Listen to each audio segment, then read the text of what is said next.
Hello students, in the last lecture we discussed about simple average profit method of valuation of goodwill. Today we will discuss about weighted average profit method.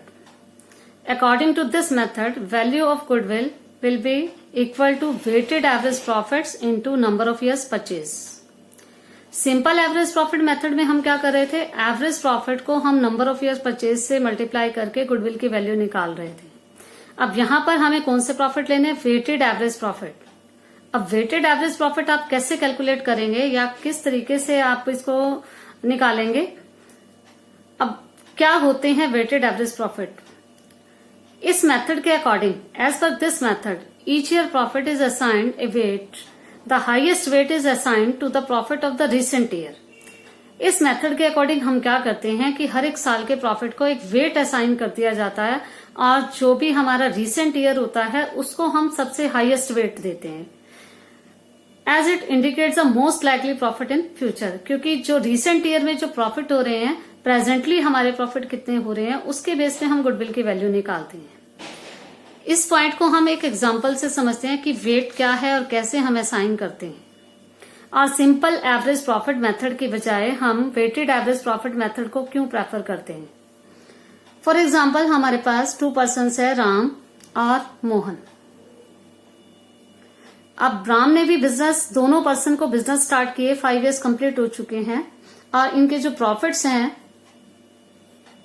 वो है हमारे पास, मान लो first year के अंदर राम के profit है 10,000, next year के अंदर 20,000, थर्ड ईयर में 30,000 और फोर्थ ईयर में 40 और फिफ्थ ईयर में 50,000.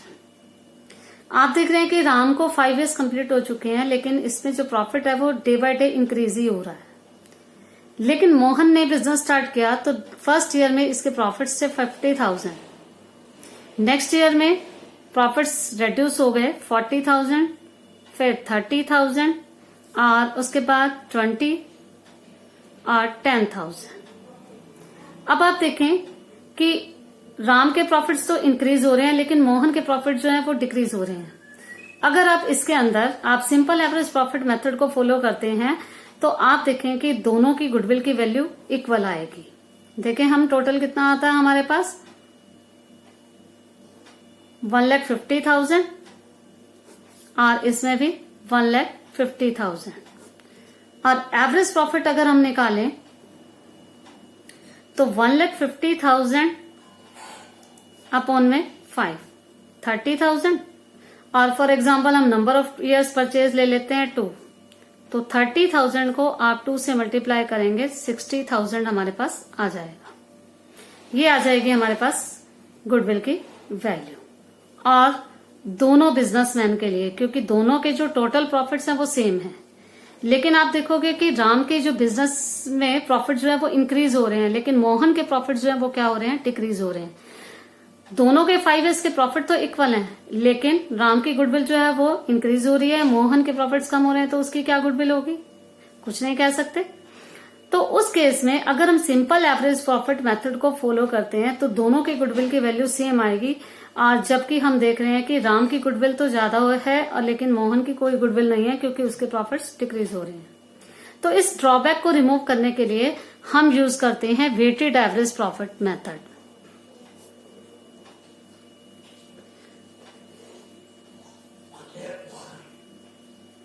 आप देखेंगे कि सिंपल एवरेज प्रॉफिट मेथड जो है हर ईयर के प्रॉफिट्स को इक्वल इंपॉर्टेंस दे रहा है, इसको हम एक एक बार जो है प्लस कर रहे हैं.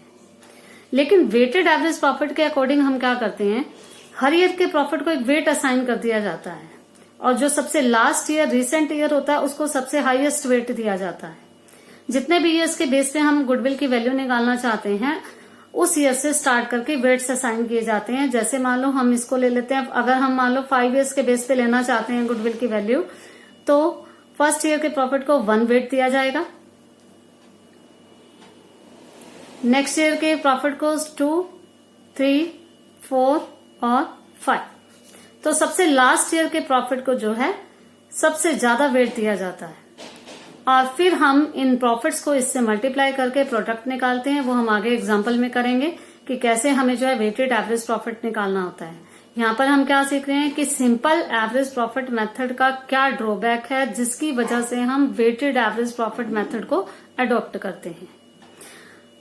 तो आप देखेंगे कि जिसको वेट्स ज्यादा इसलिए दिया जाता है क्योंकि रिसेंट ईयर में हमारे 50,000 प्रॉफिट हो रहे हैं, प्रेजेंटली हमारे 50,000 प्रॉफिट हो रहे हैं। तो पहले साल तो हमारे प्रॉफिट कम होते हैं, जैसे जैसे जो है बिजनेसमैन एफर्ट्स करता है उसके प्रॉफिट इंक्रीज हो जाते हैं। तो अगर 5 इयर्स के बाद वो देखना चाहता है तो गुडविल की वैल्यू वो इन प्रॉफिट के बेस पे देखना चाहेगा।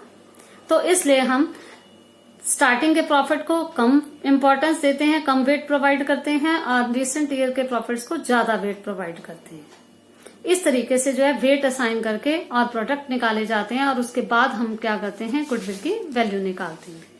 अब है कि वेटेड एवरेज प्रॉफिट आपको कैसे निकालने हैं, इसके लिए क्या स्टेप्स होंगे। सबसे पहले आपको करना है कैलकुलेट एडजस्टेड एवरेज प्रॉफिट। जैसे कि हमने average profit method, simple average profit method के अंदर किया, हमें क्या करना है, एडजस्टेड एवरेज प्रॉफिट निकालने हैं। कोई भी एबनॉर्मल लॉस है या इनकम है, हमें उसको क्या करना है, एडजस्ट करना है। उसके बाद नेक्स्ट स्टेप है हमारा select the weight to assign to each year profit. उसके बाद हमें उनको वेट असाइन करने हैं। जैसे अभी मैंने आपको एग्जांपल में बताया कि सबसे पहले वाले साल को 1 वेट दिया जाएगा और रिसेंट ईयर वाले को सबसे हाईएस्ट वेट दिया जाएगा। उसके बाद हम करेंगे मल्टीप्लाई द एडजस्टेड प्रॉफिट, जो हमने प्रॉफिट्स एडजस्ट कर रखे हैं ईयर बाय ईयर, मल्टीप्लाई करेंगे हम उसको by the weights assign to find the product. हम क्या करेंगे, प्रॉफिट्स को वेट से मल्टीप्लाई करके और उसका प्रोडक्ट निकालेंगे जिसको हम कह देते हैं वेटेड प्रॉफिट्स। उसके बाद हमें उन प्रोडक्ट्स को टोटल करना है और वेट्स को भी टोटल करना है, और टोटल ऑफ प्रोडक्ट्स को हम टोटल ऑफ वेट से डिवाइड करेंगे तो हमारे पास आ जाएंगे वेटेड एवरेज प्रॉफिट, और जिसके बेस पे हम क्या करेंगे, गुडविल की वैल्यू निकालेंगे। अब हम इसको एग्जाम्पल से समझ लेते हैं कि हमें किस तरीके से वेटेड एवरेज प्रॉफिट निकालना है और गुडविल की वैल्यू निकालनी है। Example number 7, the profits of a firm for the last 5 years were as follows. Profits आपको दे रखे हैं 5 years के 2011 से लेकर 2015 तक, आपको 5 years के प्रॉफिट्स गिवन है। You are required to calculate the value of goodwill on the basis of 2 years purchase of weighted average profits. आपको 2 years purchase, number of years purchase आपको दे रखे हैं 2, और आपको गुडविल की वैल्यू निकालनी है on the basis of weighted average profit. The weights to be used are 2011 1, 12 को 2, 2013 3, 2014 4 एंड 2015 5। ये वेट्स असाइन किए गए हैं 2011 से लेकर 2015 तक, और आपको निकालनी है गुडविल की वैल्यू। अब इसका सॉल्यूशन हम देख लेते हैं बुक में ही। ईयर एंडिंग 2011, आपने क्या करना है, जो भी आपको 5 years के प्रॉफिट दे रखे हैं आप उसको लिखेंगे, ईयर और ये प्रॉफिट्स, और उसके बाद जो आपको वेट्स असाइन किए गए हैं 1 to 5, तो आपको 2011 को 1 वेट प्रोवाइड करना है और उसके बाद 15 तक 5। अब उसके बाद आपको क्या करना है, सबसे पहले आपको प्रोडक्ट्स कैलकुलेट करने हैं। प्रोडक्ट्स हम कैसे कैलकुलेट करेंगे, आपको प्रॉफिट्स को वेट से मल्टीप्लाई करना है। जैसे हमारे 2011 के जो प्रॉफिट्स हैं 43,000 को आप 1 से मल्टीप्लाई करेंगे तो 43,000 आ गया। 50,000 को 2 से 1 लाख, 52,000 को 3 से 1,56,000, 65,000 को 4 से 2,60,000 एंड 85,000 को 5 से करेंगे तो 4,25,000। तो सबसे पहले आपको क्या करना है, प्रॉफिट्स को वेट से मल्टीप्लाई करके आपको प्रोडक्ट्स कैलकुलेट करने हैं। टोटल ऑफ प्रोडक्ट्स हमारे पास आ गया 9,84,000। अब वेटेड एवरेज प्रॉफिट आपको निकालना है तो आप इसको 5 से डिवाइड नहीं करेंगे, आप क्या करेंगे, नंबर ऑफ वेट्स से डिवाइड करेंगे। 9,84,000 को number of weights, second step मैंने आपको क्या बताया था, total of products, total of weights. आप प्रोडक्ट्स का भी टोटल कर लें और वेट्स का भी टोटल कर लें, और उन दोनों को डिवाइड करके हमारे पास एवरेज प्रॉफिट आ गया, वेटेड एवरेज प्रॉफिट 65,600। अब वेटेड एवरेज प्रॉफिट को नंबर ऑफ ईयर्स परचेज से मल्टीप्लाई करके आप गुडविल की वैल्यू निकाल लेंगे, जो हमारे पास आ गई 1,31,200। ये तो था हमारा क्वेश्चन बिल्कुल सिंपल। लेकिन अगर क्वेश्चंस में कुछ एडजस्टमेंट दे रखी हैं, और जैसे कि एबनॉर्मल गेन है या एबनॉर्मल इनकम है, तो आपको पहले प्रॉफिट्स को एडजस्ट करना है। प्रॉफिट को एडजस्ट करने के बाद फिर आप एडजस्टेड प्रॉफिट को वेट से मल्टीप्लाई करके प्रोडक्ट कैलकुलेट करेंगे। अब हम देखते हैं कि नेक्स्ट एग्जांपल में हमारे पास यही केस दे रखा है। पहले आपको प्रॉफिट को एडजस्ट करना है, उसके बाद आपको जो है वेटेड प्रॉफिट निकालना है। Example number 8, it was agreed to calculate the value of goodwill of a firm at 3 years purchase of weighted average profit. आपको number of years purchase given है 3, और किस मेथड से, वेटेड एवरेज प्रॉफिट मेथड से आपको goodwill की value निकालनी है ऑफ पास्ट 4 years, 4 years के बेस पे।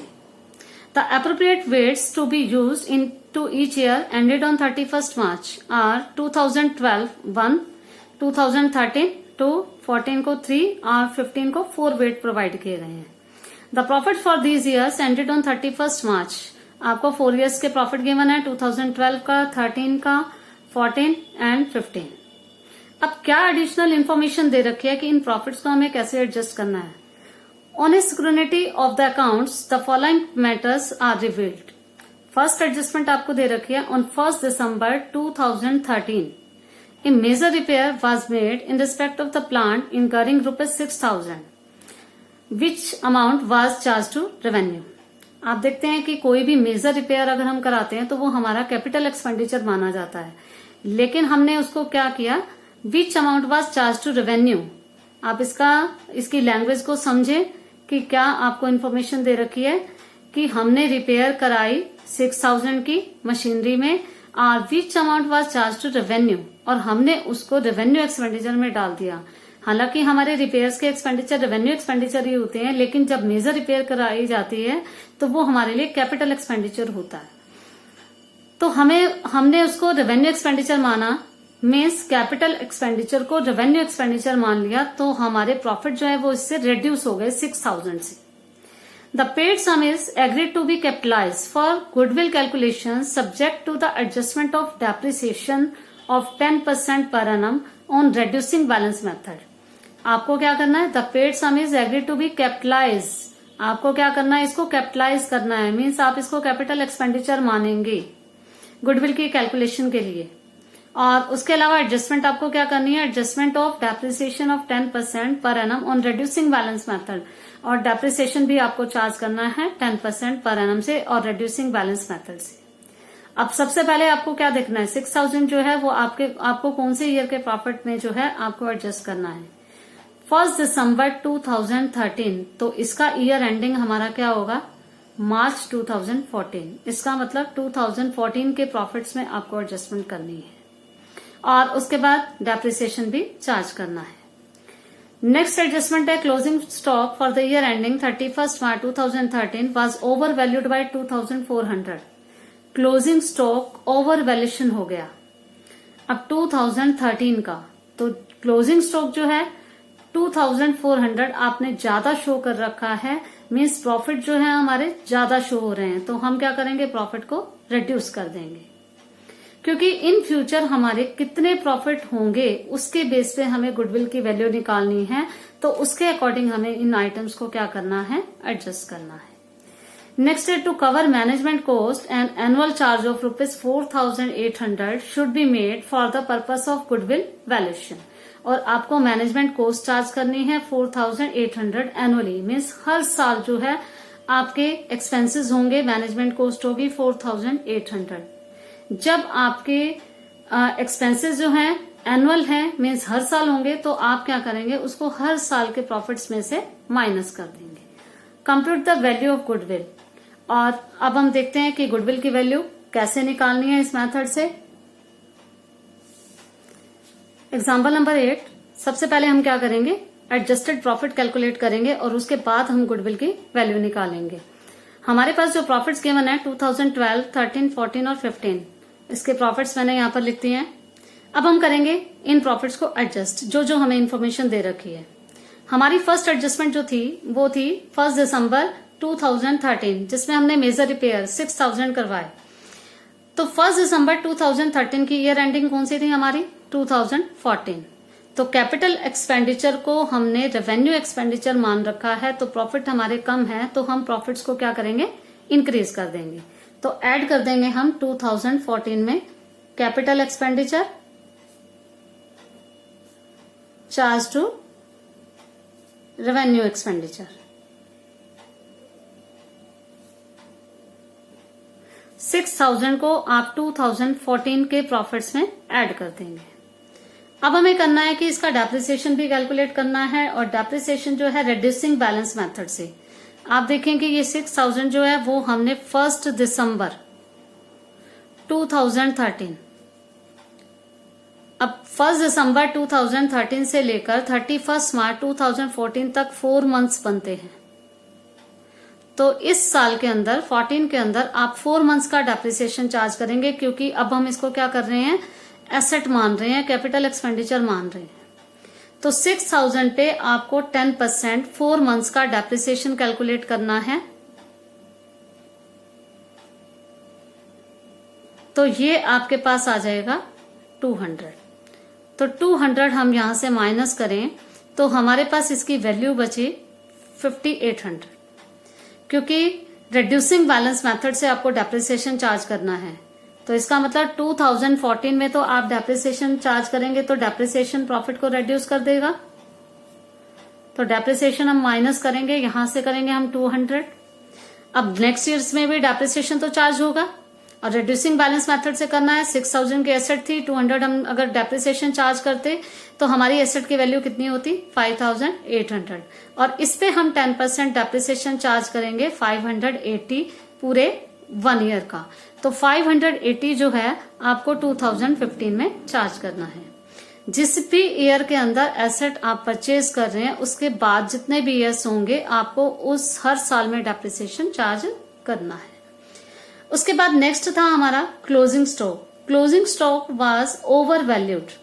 तो हम क्या करेंगे, ओवर वैल्यूशन है क्लोजिंग स्टॉक, मीन्स इनकम हमने ज्यादा शो कर रखी है।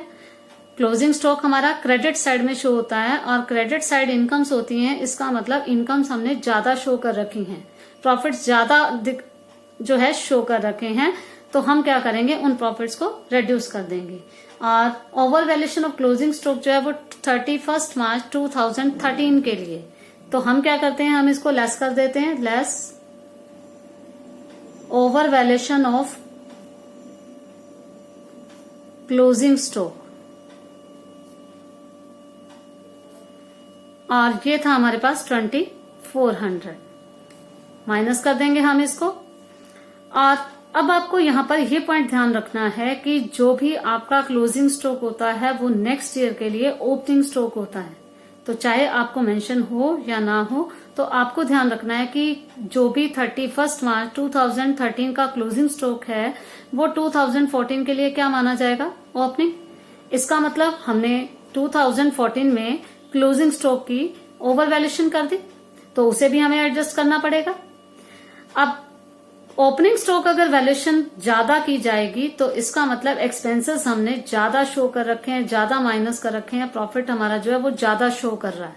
तो हम क्या करेंगे, प्रॉफिट जो है हमारा ऐड कर देंगे over valuation of opening stock, क्योंकि एक्सपेंसेस हमने क्या कर रखे हैं, ज्यादा शो कर रखे हैं। एक्सपेंसेस ज्यादा होने से प्रॉफिट हमारा कम आ रहा है, तो प्रॉफिट को हम क्या करेंगे, इंक्रीज कर देंगे। तो ऐड करेंगे हम over valuation of opening stock 2400। दोबारा से देखते हैं, क्लोजिंग स्टॉक जो है अगर ओवर वैल्यूएशन हमने कर दिया, मीन्स क्रेडिट साइड में आप क्लोजिंग स्टॉक दिखाते हैं और क्रेडिट साइड हमारी इनकम्स होती हैं, इनकम्स हमने ज्यादा शो कर दी, मीन्स प्रॉफिट ज्यादा शो कर रखे हैं, तो आप क्या करेंगे, इसको उतने अमाउंट से कम कर देंगे। तो हमने क्या किया, over valuation of closing stock को माइनस कर दिया, और यही क्लोजिंग स्टॉक नेक्स्ट ईयर के लिए क्या माना जाएगा, ओपनिंग स्टॉक। और जब ओपनिंग स्टॉक का वैल्यूएशन ज्यादा हो गया तो एक्सपेंसेस ज्यादा शो करने से हमारे प्रॉफिट कम हो रहे हैं, तो हम प्रॉफिट को इंक्रीज कर देंगे और हम इसको क्या करेंगे, ऐड कर देंगे। नेक्स्ट लास्ट पॉइंट है हमारा, to cover the management cost an annual charge of ₹4,800 should be made. Annual charge है हमारा, मीन्स हर साल जो है वो प्रॉफिट जो है हमारे कम हो जाएंगे, हर साल हमें एक्सपेंसेस करने हैं, तो हर साल में से आप क्या करेंगे, प्रॉफिट्स में से मैनेजमेंट कॉस्ट को माइनस कर देंगे। फ्यूचर पेमेंट से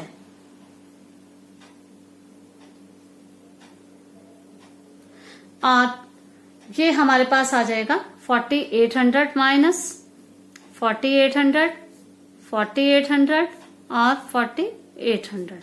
आप चाहें तो जो माइनस के आइटम्स है आप उसको ब्रैकेट में लिखते हैं, ब्रैकेट का मतलब माइनस, और ये भी माइनस, और उसके बाद आप निकाल लेंगे एडजस्टेड प्रॉफिट्स। एडजस्टेड प्रॉफिट जो है हमारे पास 4 इयर्स का हमारे पास आ जाएगा। फर्स्ट ईयर का है हमारे पास 15,400, 17,600 और 23,400 और नेक्स्ट 24,620। अब एडजस्टेड एवरेज प्रॉफिट हमारे पास आ गए। ये है हमारे पास एडजस्टेड एवरेज प्रॉफिट। अब उसके बाद हमें क्या करना है, वेटेड एवरेज प्रॉफिट निकालनी है और फिर गुडविल की वैल्यू निकालनी है। अब इन प्रॉफिट्स को हम लिखेंगे। अब हमें निकालना वेटेड एवरेज प्रॉफिट। 2012 के लिए एडजस्टेड प्रॉफिट था हमारे पास 15,400, 13 के लिए 17,600 और 23,400 और 24,620, और इनको वेट्स प्रोवाइड थे 1, 2, 3 और 4। अब हम क्या करेंगे, इन वेट से इसको मल्टीप्लाई करेंगे, प्रॉफिट्स को इससे वेट से मल्टीप्लाई, इसको 1 से करेंगे 15,400, नेक्स्ट आप करेंगे तो 17,600 को 2 से 35,200, 23,400 को आप 3 से करेंगे 70,200 और 4 से करेंगे तो 98,480। अब आपको वेट्स का भी टोटल करना है और इसका भी टोटल करना है। टोटल ऑफ वेट्स आपके पास आ गया 10 और इसको हम टोटल करेंगे तो हमारे पास आ जाएगा 2,19,280। अब आपको वेटेड एवरेज प्रॉफिट निकालना है।